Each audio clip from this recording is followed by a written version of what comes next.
Okay, and welcome to Continue Freedom. Thank you guys so much for being here. Oh, it's a great day. It's another wonderful day. It's fantastic. RFK Jr., he's been named as the the HHS, the head of the HHS. And Trump just keeps doing this one right after the other. And it's exciting. This is the disruption in the system. This is what a lot of us have been looking for. This is what a lot of us have been craving for a very long time. And that is to disrupt this deep state, disrupt the ingrained politicians in Washington, D.C.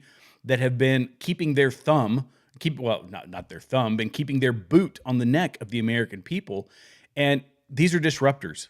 Everybody, Matt Gaetz, disruptor, Tulsi Gabbard, disruptor, Pete Hegseth, disruptor, RFK Jr., disruptor. And they are going to shake up this system, and they're shaking the tree. This is the important part: is you got to shake this tree.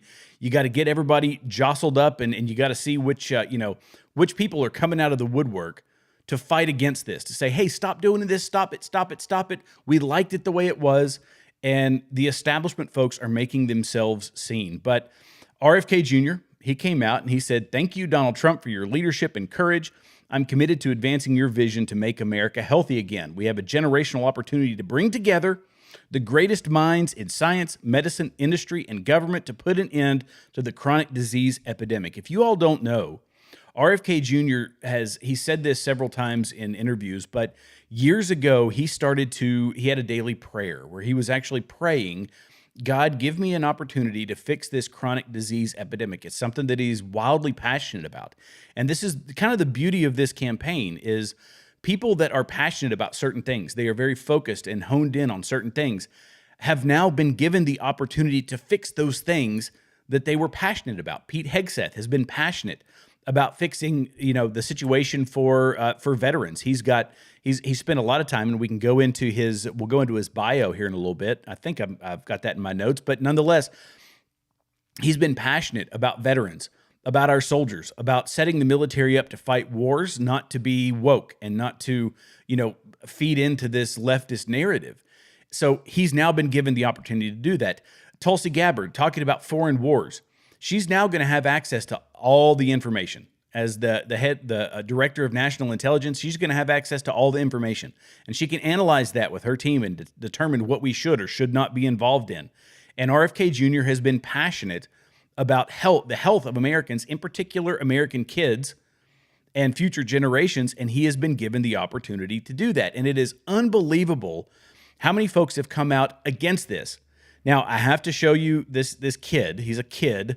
He's in his 20s, but he was an outspoken proponent or an outspoken supporter of Kamala Harris and her campaign. And he went on Piers Morgan, and everybody showed that he could possibly get on because he's just an attention-seeking kid. He's a TikToker is really where where his claim to fame is. If you follow him on X, then you're going to see him just get trolled left and right. That's all that happens.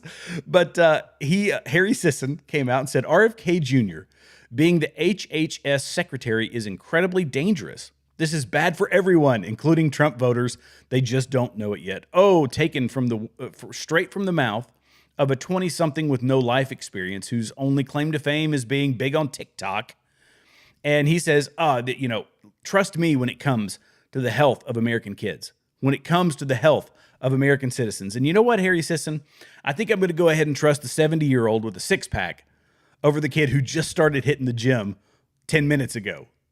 I had to post it. And, I'll be honest, I felt a little weird saying because this photo of RFK Jr. has been all over the internet. And I thought, I feel weird Googling the shirtless photo of RFK Jr., but I did it for content for you guys so that you could see this is what he's up against. People are going to lambast him.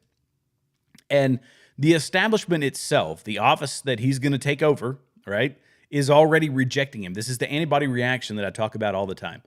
The system is fighting against, it's like your body fighting back against a virus, right? This is the government fighting back against all of Trump's nominees, all of Trump's, him shaking the tree, him disrupting the system. And there's a report, FDA employees are threatening quitting if Robert Kennedy Jr. joins the Trump administration. Well, pack your bags, brush up on your resume, and you're more than welcome. You're more than welcome to leave, because we're going to get into talking about DOGE here in a little while, the Department of Government Efficiency, and you're just going to make their job easier. By the way, if you all have been following this, DOGE does have an X account, so go on to DOGE. There's a parody account, so don't follow that one. But follow the official account. You can submit your CV, and if you're willing to work for it, they're going to go through, sift through all the CVs and resumes and find the top 1%, and those folks are going to be directly responsible for cutting federal spending, for sifting through the pork, all that good stuff. So be sure that you do it. But, this is, what I say is, don't let the door hit you where the good Lord split you. If you're not interested in hanging around and actually having a positive impact on the health of Americans, then you don't deserve to be there anyway. You don't need to be there. This is the problem, with the government in general, this big, massive machine. You have a lot. Kash Patel talked about this in his interview with Sean Ryan, where he said there's so many people that sit around waiting for the next promotion. These are government employees. They sit around waiting for the next promotion. I've experienced this, by the way, in my military time and all of that. There's people that just sit around. They're government employees. They wait for the next promotion. They're a GS9. They just want to get to that GS10, get that pay bump, that nice little pay bump. They want to get to that GS12, GS13 before they retire, so they get that nice pension. It's not so much, and that's not to say that there aren't government employees who actually are invested in what they're doing. There certainly are. There's definitely some good ones out there, but there's a lot of folks who are just leeching off the system. And this is why there's this reaction, this antibody reaction to Trump's nominees, because these are the folks that are going to go in and sift through the fat. They're going to trim the fat, get rid of it, and start shaving down this massive government expenditure that we have. It's not just the expenditures on what we're going to look at in a minute, paying $3 million to watch hamsters or gerbils fight on steroids. Yes, that's a thing. Rand Paul posted it. We'll talk about it in a minute. But these are silly government programs, but there's a lot of government employees who just don't serve that much of a purpose. I'm sorry, but they just don't.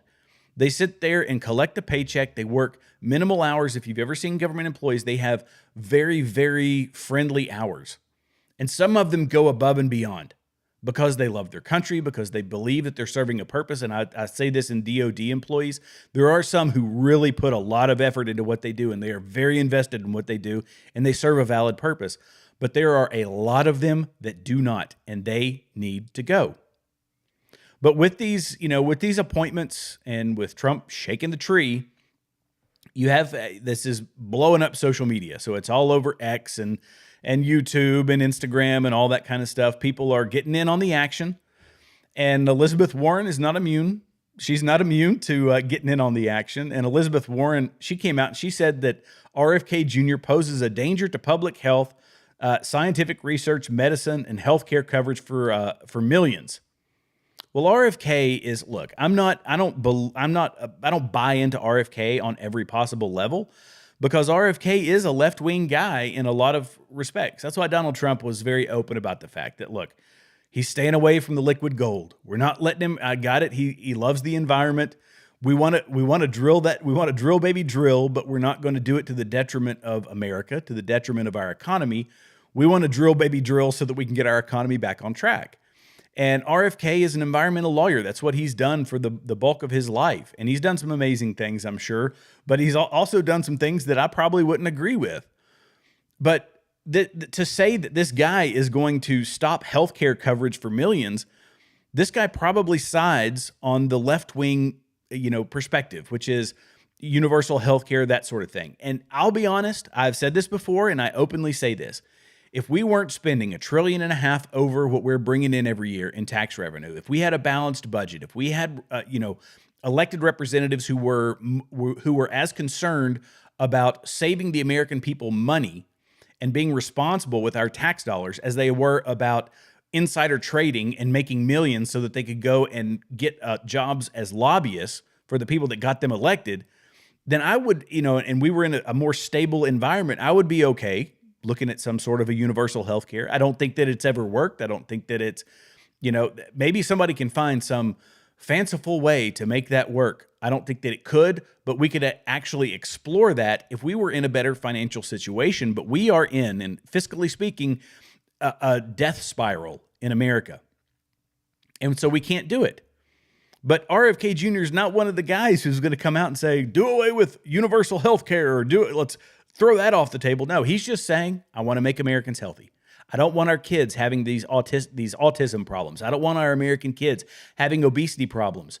Whatever it is, 1 in 4 kids, I think that was the number that he threw out, are either diabetic or pre-diabetic. The poison that they are shoving into our food, it has to be addressed. And RFK Jr. is passionate about it. And I go back to my earlier point that Donald Trump is putting people into positions that very closely align with what they are most passionate about. And that's what a good leader does. A good leader is able to pick folks to play to their strengths. Find the person who's good at this and let them do that and focus on that, and they will be successful. RFK Jr. wouldn't have been a great president. He really wouldn't. He's too passionate about too few things, and everything else is not that he's not smart enough to handle it necessarily, but this is where he's going to excel.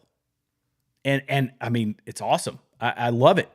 And I love the fact that the left is rejecting it, even though it's probably something. These are still people that are going to go out and I buy only organic breads. I buy the organic and free-range chickens. But RFK Jr. coming in to fix the obesity epidemic is a problem for some reason. Somebody explain that one to me. You're going to have to. Somebody's going to have to explain that one to me because it makes zero sense. But it's this opposition politics, right? The only thing they care about is opposing the other person, not about the ideas. That doesn't matter to them. And the market has responded.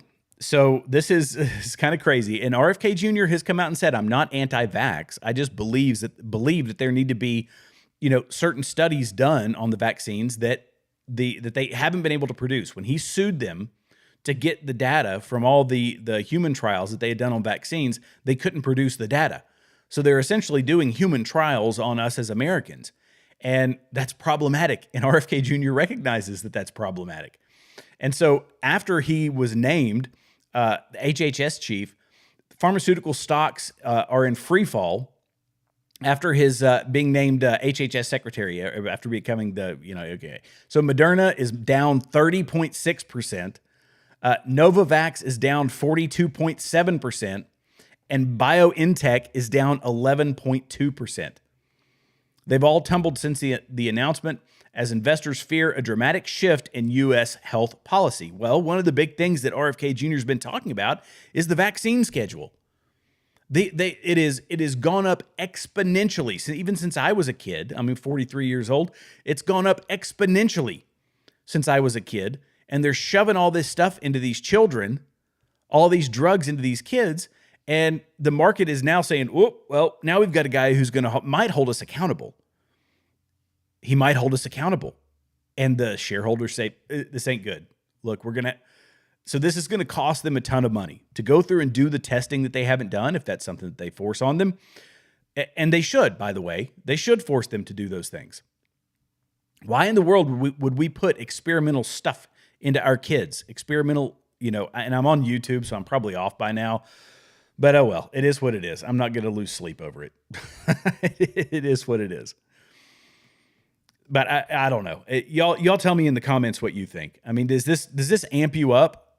I get it. You don't have to agree with all of his policies, with all of the RFK Jr. policies. I don't. Lord knows I don't. But in the department he has been given, he's the right guy for the job. He's the right guy for the job. And the folks fighting back, I'm kind of throwing this in here as comic relief. I saw this right before I started the live stream, and I thought, I need to throw that in there. Nick Sartor, sorry, Nick. I know you probably don't watch this show, but I apologize for not pronouncing your name right. He posted this hilarious video of Nancy Pelosi. This is the old establishment, right? These are the people that are fighting back against RFK. And he said she apparently only does interviews when she's plastered drunk. Hang on, I got to turn the volume up. Oh, come on, X. Here we go. Listen to this. Listen to her. And, while he may be saying we're enablers, we see Joe Biden up close. We know how attuned he is to the issues, how informed he is. And I debate with him about legislation, not debate, but discuss it with him. He's right there. So in any case, it was a bad night. Let's not sugarcoat that. It was a bad night. It was a great presidency. Oh, wow. So, you can hear how she's slurring the words. It's bad. It's really bad. And she's running for re-election. So we're dealing with her now. We're going to have to deal with her in the future. She's not going away. Nancy Pelosi will be around probably for a while because there's not going to be anybody. I mean, come on. That's a left-wing. Her district, it's a left-wing district. It's always going to be a left-wing district. Well, maybe not always, because California saw some monstrous change in this last election. But leave it down in the comments. Let me know what you think about Nancy Pelosi running for re-election again. Oh my gosh, can you imagine that lady? I made this joke to, I forget who it was, but it might have been on this same clip where you get to a certain point. We're going to talk about this later. The founding fathers, right? People think of these young nominees that Trump has made. A lot of them in their 40s. Not RFK. He's got the body of a 40-year-old, but he's in his 70s. But they're saying, oh, these young, inexperienced people in the federal government. Well, we're going to look at the ages of our founding fathers, which are not the portraits that you're familiar with. These were young men and women, in some cases, in the case of Betsy Ross and folks like that. Founding fathers and key figures is what we're going to look at. But now it's become this geriatric club of rich people. And, you get to a certain point and you get a complimentary formaldehyde drip and a wheelchair and a drool bib. And that's kind of where we are with Nancy Pelosi. And it's a shame to see, but we're looking for those young people to step up. One of the young people stepping up is Matt Gaetz. And I talked about him in my last live stream, but goodness gracious, people. Matt Gaetz, now it's not just the left that's coming after him, but it's the right. And I say the right, I will put that in quotations. It's the uniparty. It's the establishment is coming after Matt Gaetz. And I'm sorry to tell you, if you're a Fox News fan, Fox News, the Murdochs are part of the establishment. They absolutely are. This is in the midst of all of this. This is what they bring up. This thing that has been litigated to the nth degree. A girl who said that she had a relationship with Matt Gaetz when she was 17. And when something like that happens, I'm just going to go ahead and pose this as a question. If something like that were to happen, do you go to the police? Do you go to the authorities? Or do you go to the House Ethics Committee? This is why my brain gets frazzled about this sort of stuff, because, if he did that, if it's an actual thing, that's something that should be prosecuted in a court of law, 100%. But this reeks of an E. Jean Carroll type situation, if you want my honest opinion, where for political purpose, somebody comes out and makes an accusation. You put somebody on trial in the court of public opinion, and it just so happens this. By the way, this initially happened years ago when Matt Gaetz was in the thralls of the Speaker of the House conundrum. Then all of a sudden, this comes up, and somebody shows up to the House Ethics Committee and says, "I have a claim to make about this person." I mean, come on, everybody has to realize that seems pretty shady, and I firmly believe that this is. I can't say it for certain, but I firmly believe that this is a hit job. He has said he has vehemently denied all of these things, but he's now in the about to become Attorney General, the chief law enforcement officer for America, and Fox News brings it up again. Who else is coming after him? Brian Kilmeade and Trey Gowdy. Folks that are apparently bought for it. Brian Kilmeade has been a Murdoch lackey for a long time.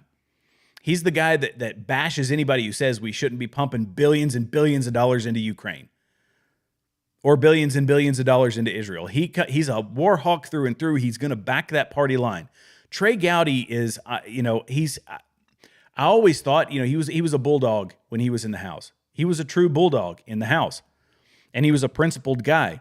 But he is now started to fall in line with these folks on the left. And you can say, he said, there's certain people that you might not like, but you meet them in person and you do like them. But Matt Gaetz is one of those guys that you don't like. That's fine. You have your personal opinion about Matt Gaetz. He rubs you the wrong way. He doesn't play nice with the deep state, and he doesn't play politics like everybody else plays politics.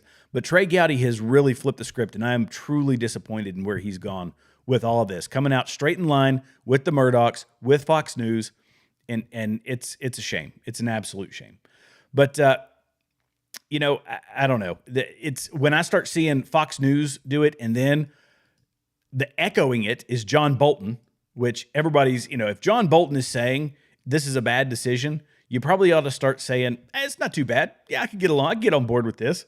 Listen to John Bolton, what he says about Matt Gaetz. Well, I thought it was the worst cabinet level appointment in history until they then heard about the Matt Gaetz appointment.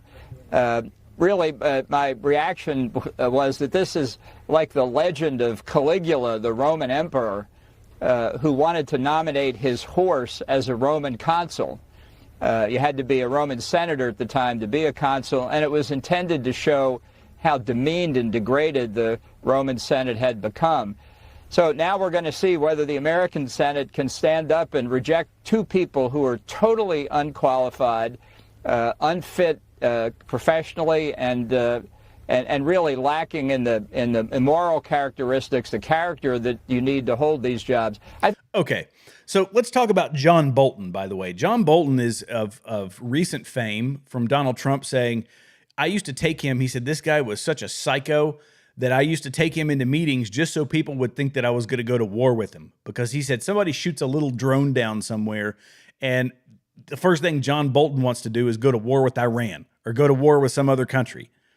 This guy is a war hawk of war hawks of war hawks. 100%. So if he's saying that Tulsi Gabbard, the lady who has served, she's a lieutenant colonel in the U.S. Army Reserve, she has served her country honorably for 21 years. Matt Gaetz has been wildly accomplished. He's been the guy shaking the tree against the deep state in the House ever since he got elected, who's been bucking the system, who has put Merrick Garland and other people in check, who's put them on video clips that have made them go viral and look like the stooges that they actually are. These are the ones that John Bolton is speaking out against, saying that they shouldn't be trusted. They shouldn't be trusted. They lack the experience. John Bolton is the one that used to say we're going to, I think it was it Christmas? Y'all correct me in the comments if I'm wrong, but said, we're going to spend Christmas in Tehran. That's John Bolton. Yeah, John Bolton's made some really good decisions in the course of his life. Are you kidding me? And Tulsi Gabbard is somehow bad, and Matt Gaetz is somehow bad. But John Bolton, he says, no, I'm the moral authority here. Come on. Good gracious. Now, I will say, some of these establishment folks have fallen in line. And Lindsey Graham, I think, has read the tea leaves, so to speak, and he sees the backlash from the establishment folks going after Trump's picks. And in this instance, this is on Fox News, where he says, let's just let this play out. I'm not gonna take sides. And Lindsey Graham, by the way, would side with John Bolton 9.9 times out of 10. But he says, no, let's not. Let's just wait and see. Listen to this. I think it's good that he's being forced into this politically, but let's go for it. He won the election. He deserves a chance to pick his cabinet. I am predisposed to allow him to do that. I think Matt Gaetz is very bright. I think he's qualified. He'll have a hearing, and he'll have some tough questions to answer. But to every Republican, please follow a process to give President Trump the ability to pick the people he thinks can do the job and give Matt a chance to prove himself. And you have a history of that. I do it for everybody. Yeah, you do it for everybody. Yeah, you've sided with the left more times than you should have. But this is the thing. He says, where's the political value? Milton Friedman always said that it's not that you need to change Congress. It's not that you need to change your representatives. It's that you need to make it politically profitable for the wrong people to do the right thing. And by Lindsey Graham saying, we need to let this play out. Trump should have the opportunity to put in everybody he wants to put in. This is a prime example of what Milton Friedman said. This is making the wrong people, which Lindsey Graham is the wrong person, make him do the right thing. And now we're watching it unfold right before our eyes, and it's awesome. This is what Trump has forced these people to do. Some of them don't care. John Bolton doesn't care. He's not an elected representative.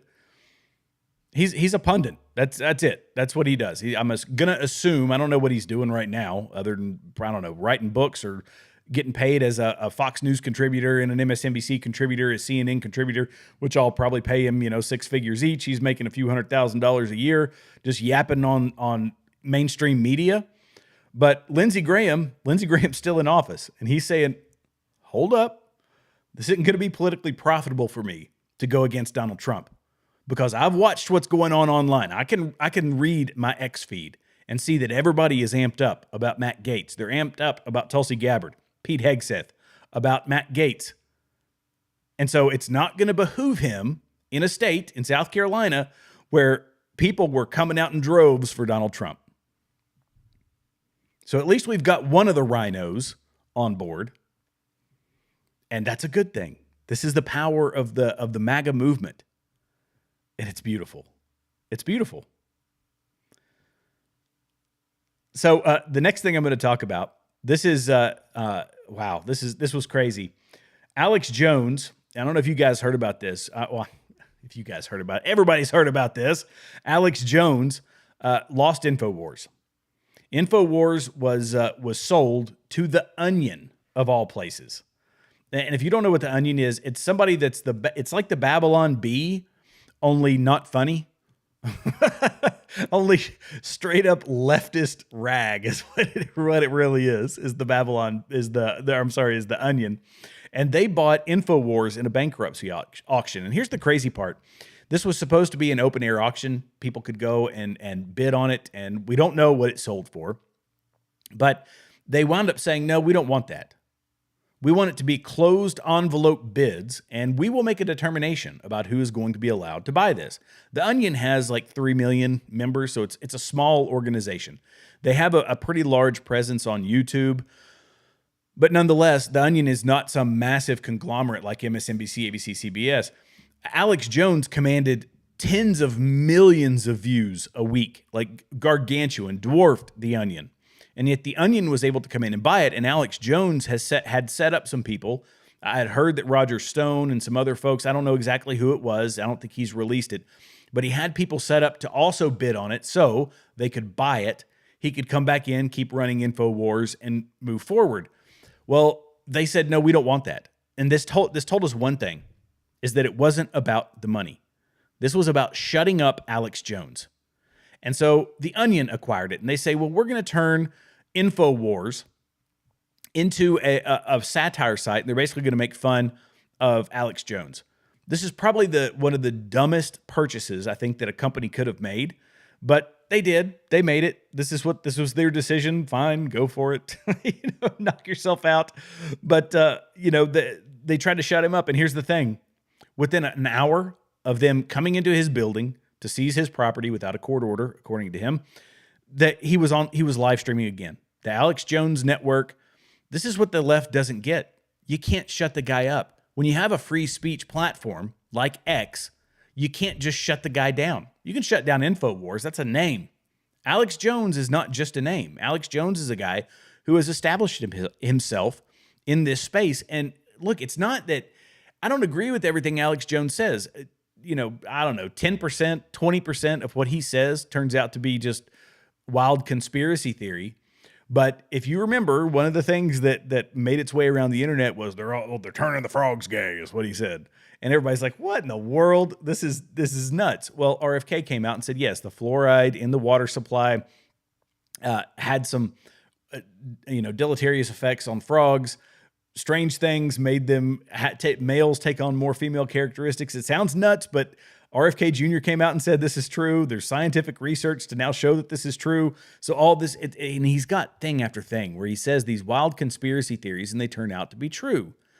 And he made a mistake when it came to the Sandy Hook stuff, and the families came after him for it. But the problem is, it became less about the money and more about just shutting him up. And so the left-wing activists saw this as an opportunity. They took advantage of these families, and they wound up just saying, well, all you really need to do is shut down Alex Jones. It's not about the money, because they had like a $1 billion lawsuit against him. I mean, come on. Now, there was one that was, I think, $1 trillion, $2 trillion. It was something, it was like more than the GDP of, I forget how many countries, they were listing it out. It was crazy. It was lawfare at its finest. And by saying, well, we're not going for the highest bidder, we're just going for the person who's not going to let this media entity continue, shows that this is just simply lawfare. It's simply lawfare. And they say, The Onion says, they bought it and they plan to make it very funny and very stupid. This is according to The Onion. What a waste. You could have made it into something valuable. You really could have. You could have made it into something valuable. So they're trying to shut down free speech, but as long as we have X, as long as we have this platform, free speech will exist. And Elon Musk is, he's putting his money where his mouth is, and he's opening it up to la-di-da-di everybody to come out and speak their mind. He's got, I'm sure there's certain restrictions, but there's not a lot you can't say on X. As long as he says, as long as it's legal. So if you're violating the law, that's one thing. But if you're just speaking your mind, fine, speak your mind. Let people sift through the information. They don't think people have the ability to do that. And this is why we want to shave back the government, because the government is very much in favor of limiting free speech and telling you what you can and cannot say. And, I will tell you another thing the government is really bad at. Disaster relief. Let's go ahead and skip to this story. I don't know if you guys heard about this or not, but here we are. Florida files a lawsuit against FEMA for discrimination. Now, there's a woman I'm going to show you. I think I'll play the video here in a minute. I think it's embedded in this article. But there was a woman who, there's text messages now, there's emails, all this stuff, telling people to skip over houses in Florida that had Trump signs. And in her, she was on with, I forget who it was on Fox News, one of the hosts. And she said, well, we see Trump signs, and we have to worry about our safety. That's what they're worried about, is their safety. And she said, it's like if you go to a house that has dogs, vicious dogs. Some people are comfortable with dogs, other people aren't. And they asked her, so you're saying you're treating Trump houses like people that have vicious dogs? And she said, yes, absolutely. Well, Florida said this is jacked up because if someone doesn't have a home or their home has been destroyed, they're not really worried about their political beliefs. They have them, but they're more worried about their survival. They're more worried about getting through this disaster. And these people skipped over at least 20 homes that we know of, but they skipped over homes because they had Trump signs in them. So FEMA this is the beauty, right, of massive federal government. They know exactly how to dole out everything. So long as you vote the right way, so long as you have the right signs in your yard.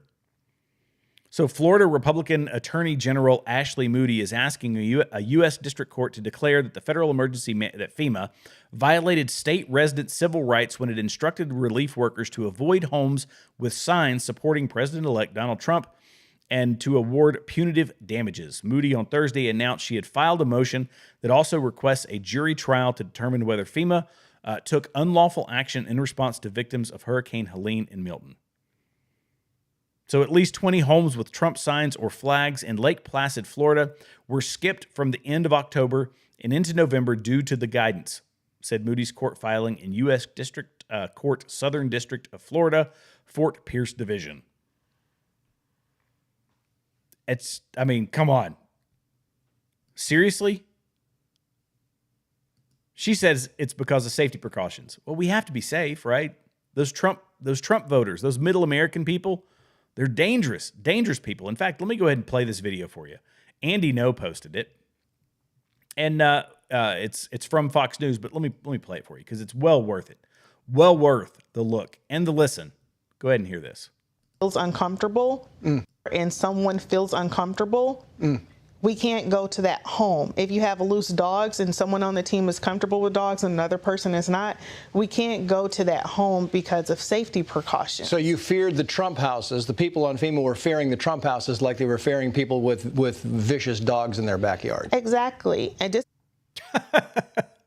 like somebody who just lost their house or whose house is in tatters is going to be sitting on their roof with their AR-15 saying, "How'd you vote? Are you kidding me?" Such a ridiculous excuse. This is why we don't like big government, because big government, partisan government in particular, golly, these little dictators. It's infuriating. It really is. But we're going to get rid of them. We are going to get rid of them. The little dictators, you know, the people that are quitting because RFK Jr. is being nominated. There's some folks that came out and said from the DOJ that if Matt Gaetz becomes the attorney general, they're going to leave. Go ahead. If you are that partisan, if you are more worried about that than you are doing your dadgum job, you don't deserve the job in the first place. Adios. Don't let the door hit you where the good Lord split you. We're more than happy to see you go. But DOGE is already picking some of its targets. And one of their targets, this is great. It says this is from the parody account, but, this is from the parody account. I completely misread that one. But apparently, I'm not even going to go through that one. How in the world did I miss that? Oh my gosh. It was talking about a house liquor store getting shut down. But this one isn't fake. This one isn't from a parody account. Good gracious. This is from Rand Paul. Hamster Fight Club. Straight from Rand Paul. National Institutes of Health spent over $3 million to watch hamsters fight on steroids. Retweeted by Elon Musk. Good gracious. Rand Paul is the same one who told us about the birds that were, they had spent $500,000 or $1 million to find out if certain, like Asian pigeons or whatever they were, to find out if they were more sexually promiscuous on cocaine. And he does this every year. So this is an annual thing where he goes through and finds all of the ridiculous spending in these omnibus spending bills and highlights it on the floor of the Congress so that it's on the public record. He's been doing this on a loop for a long period of time, and kudos to him for doing it, by the way. But I saw some of it. When I started in the first omnibus spending bill, like at the start of COVID, they had, it was 5 million or 9 million, and I forget, but millions and millions of acres that they were paying farmers not to raise crops. Don't raise crops on it, but you need to manage undergrowth, basically shrubbery, and stuff just randomly growing on the ground. Keep it managed, and this is for erosion protection. But we're going to pay you to not farm your land. When we're importing food from China, we're importing food from other countries. Why in the world are we paying farmers not to farm our own land? It makes zero sense. But they're going after it. They're going after a lot of stuff. And Jesse Waters, he made a really good video, and it highlights a lot of the excess government spending. And we're going to listen to this one real quick because it's totally worth the listen. But let's go ahead. There's an old saying, nothing good happens after 2 a.m. Well, this morning at 2:23, Congress released a monster 1,012-page bill with $1 trillion price tag. They're rushing to pass the bill before you have a chance to read it. Why? Oops. Well, because it's full of pork. And we've been digging through it, and here's what you're paying for. Liz Warren is spending $850,000 on a gay senior citizen home in Boston. Florida has the villages, Massachusetts has the village people.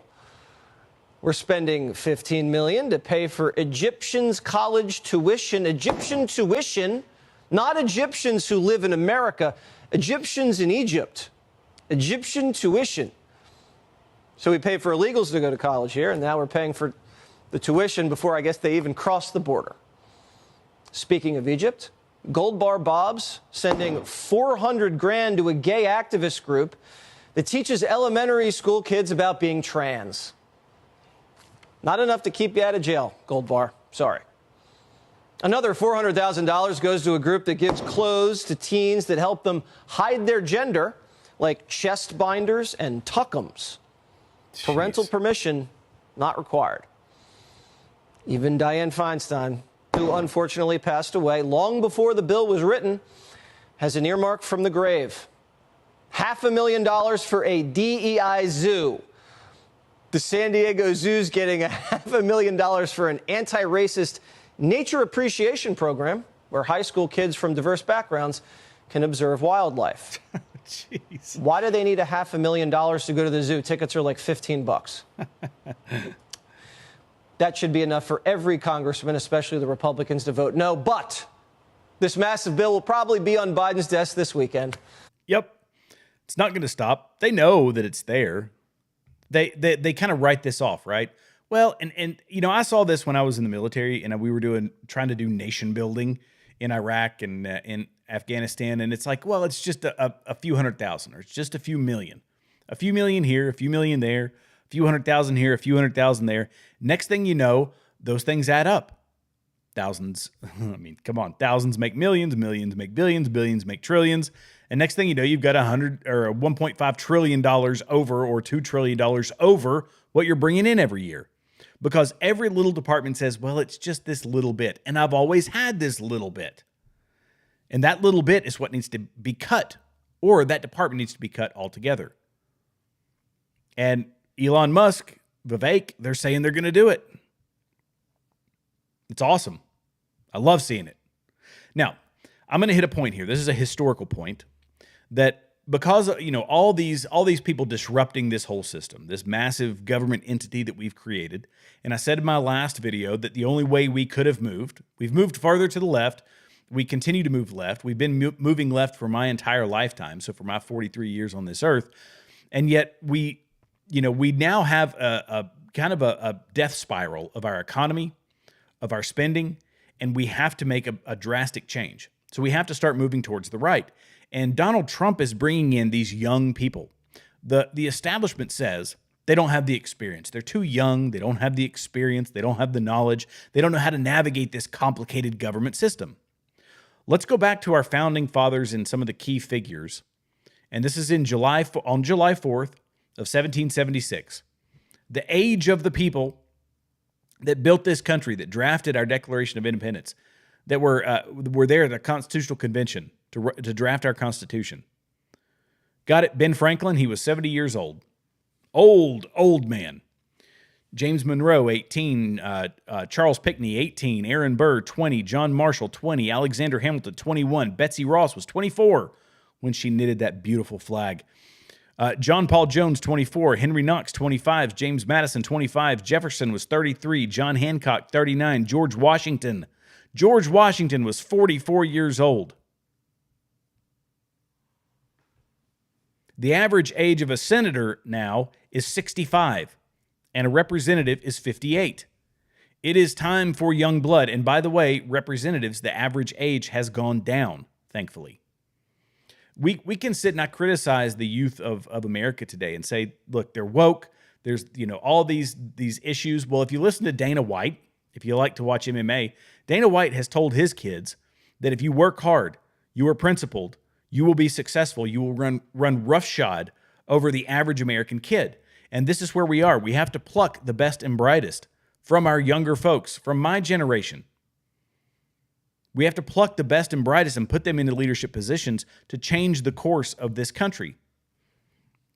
And life expectancy, it's changed, and that's a good thing. But we have to change the fact that the Senate is a rich man's club. These are people that are more worried, as I said before, about their insider trading and making their millions and getting their job as a lobbyist if they happen to get voted out of office. And if they happen to go the stretch, like some of these people with 20, 30, almost 40 years in the Senate, they get their formaldehyde drip and their drool bib and a wheelchair, and they get, you know, a cozy life until they coast out of office or they die in office. This is what we have to change. The people I read off, those founding fathers and key figures from our early American history, those are people who did things for, you know, for a purpose. It was for a purpose. George Washington, you know, he wanted to go back to distilling whiskey and you know, running his business. He wanted to go back and become a rich man, but he felt a sense of duty to America. And so he took the steps that he took. And he went, even though he didn't want to go. It was for his honor, is really what it was. But we have people that do it now to kind of keep the system going, right? It's like almost like an employee, like any other employee. Yeah, I'm going to show up and kind of do the same thing. This is how it's always been done. And yeah, I love America. America's great. America's been great to me. It's given me the opportunity to sit here in the Senate or sit here in the House, insider trade, make a few million for myself. It's not all of them, but it's enough of them that it's become a problem. And they say, well, again, young people, the ones that Donald Trump is nominating, they don't have the experience. Well, let's talk about Pete Hegseth. He's 20 years of military service. He's had multiple deployments. He went to Princeton. He went to Harvard. He's been an award-winning TV host. He started a veterans-based nonprofit. He's a student of history, got a massive understanding of geopolitics. This guy is a brilliant, brilliant dude. And they say, well, he doesn't have the experience. I mean, Princeton and Harvard, that's not enough. 20 years of military experience, that's not enough. Tulsi Gabbard, she's represented her state in the state of Hawaii. She's been 20 years in the U.S. military. She's a lieutenant colonel. Don't let that be the excuse. There are young people out there. There are relatively young, middle-aged people. Let's call them middle-aged. Young relative to the senators and representatives of today. But there are people out there who can come in and represent the American people. And they should be here doing it. This old men and old women's club, people drooling all over themselves, like Nancy Pelosi, are not the ones that we need leading this country forward. And because they've been so comfortably ensconced in their little office, they are the ones that are going to keep this old system going. We have to disrupt it. And that's what Donald Trump is doing. And so I'm going to close on this. I'm going to say that, do you think that things would have changed if Trump had never been elected to office? What do you think the world would look like right now if Donald John Trump had never been president or hadn't run for a second term? I can honestly say with absolute certainty that nothing would have changed. We would have had another Bush-era Republican, and they would have let the status quo continue. And you have to ask yourself, are you okay on every front with how things are going? We can look at the obvious. How is your 401k doing? Might be doing okay now with the market. But how do you feel about the future? How confident are you in the future? What about going to the grocery store lately? What about taking a vacation with your family? What about just the general purchasing power of your dollar? Is it any better right now? How do you feel about national security? About where we sit with wars going on in Israel, between Israel and Gaza, Russia and Ukraine, the Houthis that have been attacking us, China and its posturing with Taiwan? Do you feel better about any of those things after the last 4 years? And the American people have spoken and said, no, I don't feel good about that. So they elected Donald John Trump. But we can't just sit and look at this one election. I'm sorry, but we have to look at the next one. We've got to start thinking 2 and 3 and 4 levels deep. We have to be playing 4D chess, 3D chess. Because the Democrats definitely are. The other side is, the opposition is. They are already thinking about 3 election cycles from now, and we have this I don't know. It's one of our downfalls is we're always looking at the next one, but we have to be planning long term. What's our long term calendar look like versus our short term? We have to focus on both, and that's where I'm going to leave you tonight. Because right now, I feel great about where we're moving. I feel great about the next 2 years. I worry a bit about the midterms, but we will plan now, start planning now, figure it out now, and we will plan for the long term as Americans, because we can turn this big monstrous ship around and go in the right direction. Thank you all so much for watching. I truly appreciate it. God bless you. God bless America. I will see you all in the next video. Be sure to like, subscribe, leave comments below. God bless.